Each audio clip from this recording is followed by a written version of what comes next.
loi antes ke chang de den in chala da man an de bit ko chane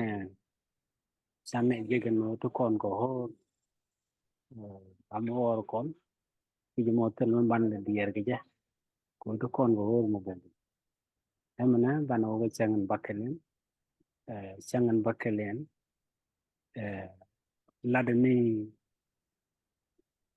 ladani lesson ke liu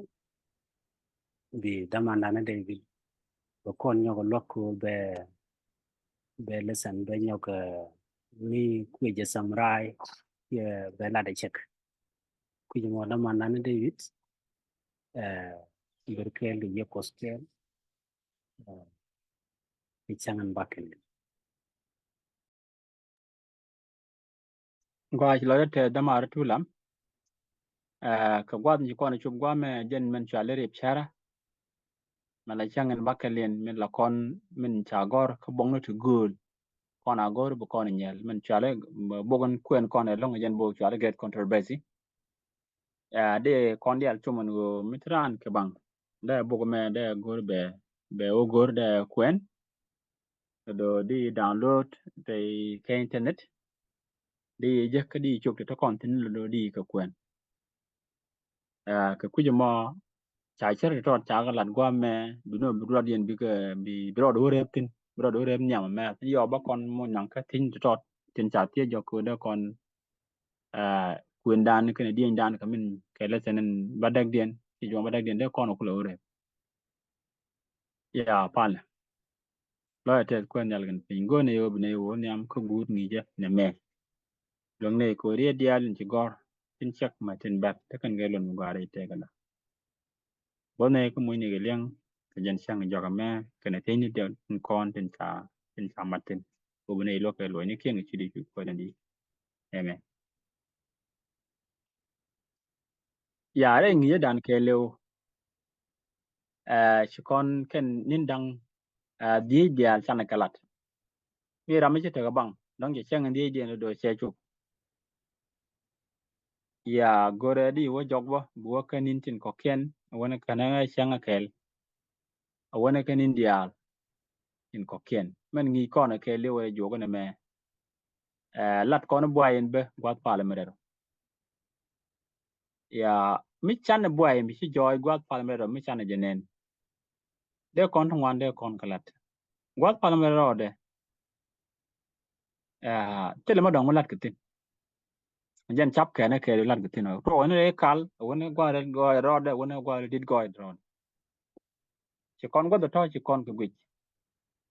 so mi chan boy re gwat in gwat ke ma ki gwat pala ko nyoga mi dil kon tet de kon je ki ko te chap ke ne le ke long ko kwidan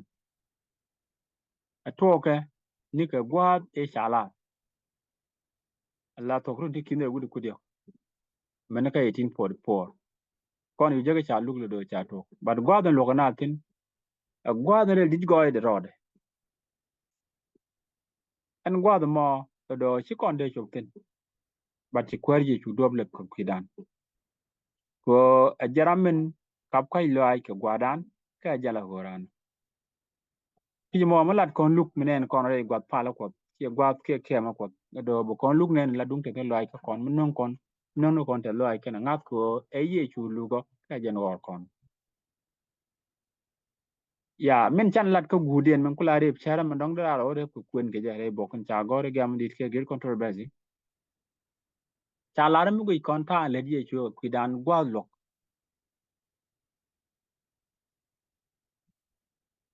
kana ta en cha lat je ya mi le ye chu rol nel wa ye chu chala no ken kon dwe gwa me cha gore chala no ken ke dwe bat chu la no chigro jitin ka ngadien ke je ka chu tet ke chu tar nyal nyam gwan kana nyam jang ni goro go de ka pelega man cha gor ka jen bo chala get controversy me cha we chu la re nga chike ke chu kien cha chu kien gor tet ka de ka ku ma mu jen gor ko de e ye mo ko chiran chalare chiran mi chiro rit kaloide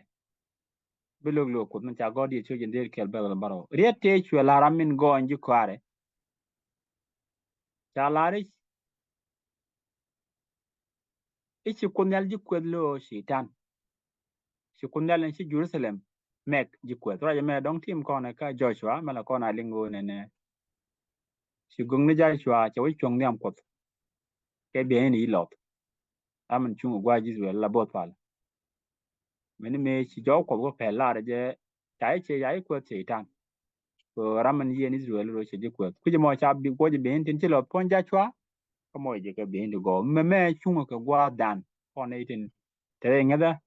kariam ye chu kur sun chi liu ko kwida wa chi kut kon bu kwet ko chi be ni kon lot la de men belat ko bo kon mo chuong ka ngadan ke je to ko ne ne nyop ka ne ko chungen ke be ni ti jeg nyam kwa no ko wa ne me der mo ni kon ka loy pin ke ne go lo an mrong kon ne tin ngak ti chude ka ne den cha te ni ken ja ka we yue ke lutuga wa bi ka te ka char lo ya pin mi di de long ka rodien gwaden we gwe dien ke siang kristo entel men to mutie ga ro ka ke wa bu dilo idea nen wo de ka gar ka chede wo ma bume ka bu we ka ne rel go ka ro inen kene ro do chu kwe lao tang wi ko dan ka je chi kon we mu kon ka wo re tie ka bwa ye chu ker so en che lip kon chi kon bu ngun ku kon ro dan ke we dan ke go dan bo wo ma kwe an ta mi chet kana mo wo wo ne bwa en to ka mi chu bre dan bwa en bu ka ko ni ye chu go chan ta de kon ngach wa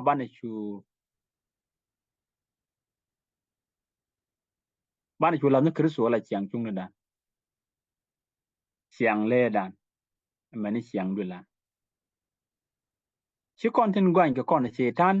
de lon ke loy eni kristo kara de lang mu thok tubo ke kwidan jen longa gwokra min goin ka ngang nom ka kon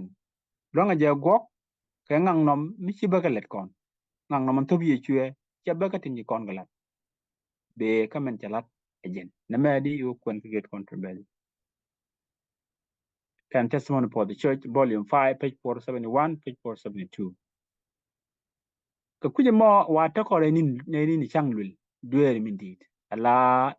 day of atonement kalat ke ma ka wi mon mi to bod pal ke mi dit much in lel ke duer Israel me la gorke en ideal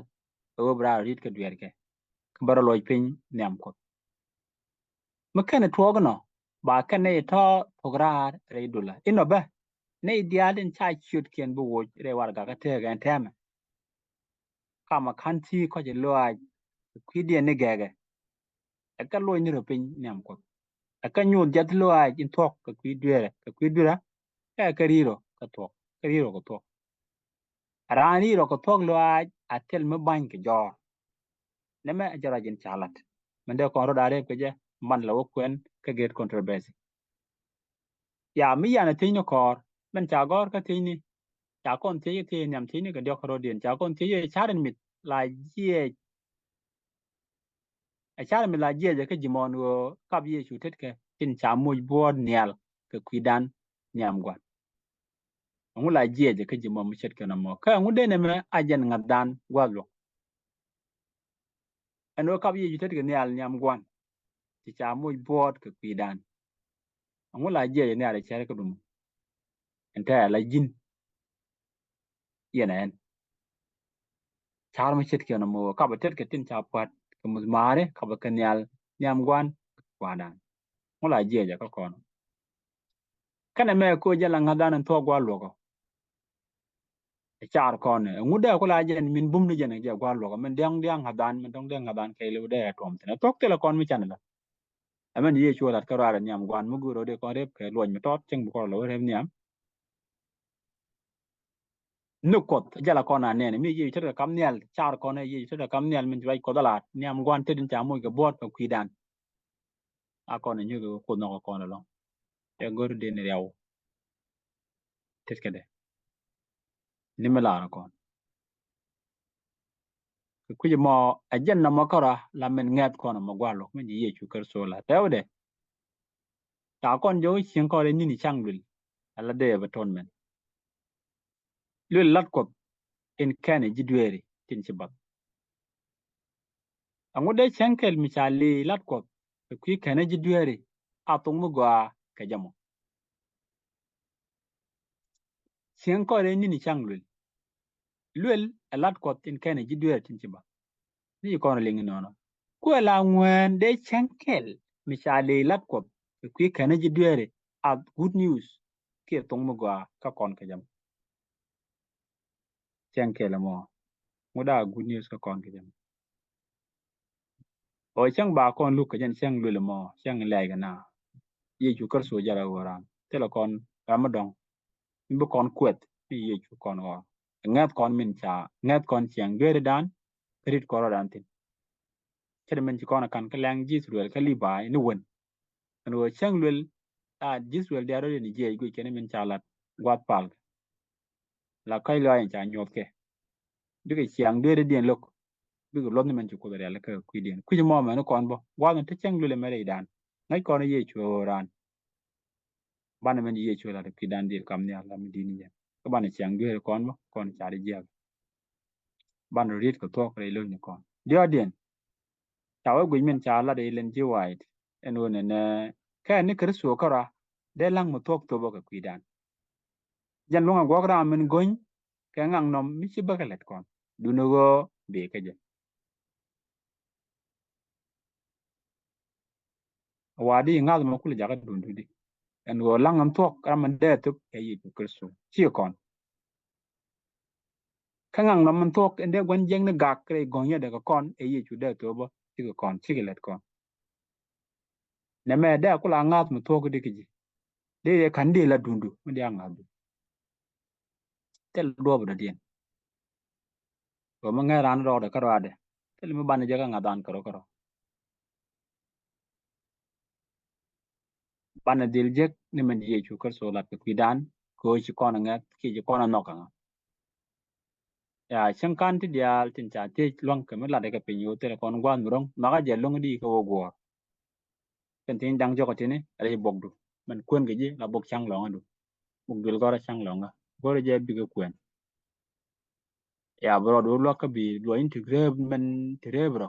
len min chek chek kon lat gwa me le bi go je bu kwere ke la kon dial ko chi ka tam ko dan pal pinge je ana lyak te ko lo ni ko te lo ai pa pan lo te lon kwere ko ka ta ban chi ne yo ko je re ni yo ke lu kan ne ga chang kel chang ga ro ben ga chang ba ka le me ngai ne jin bu ko dil nge ko ai ne marel rod e lamber wa jo apet re ne ne dia tin bitit lengwa din ko raju ka pot ke lu le de jin mo ne ga lenga ne tir ga tin dial chi lat ko ka chu di shu kwere ni amen Amen, amen, amen. Eliakta ko pandan. Thank you, Lloyd Dantes. Where was your post kejen lep chang longa, chang real koro dana ka keje. Ya te kamal.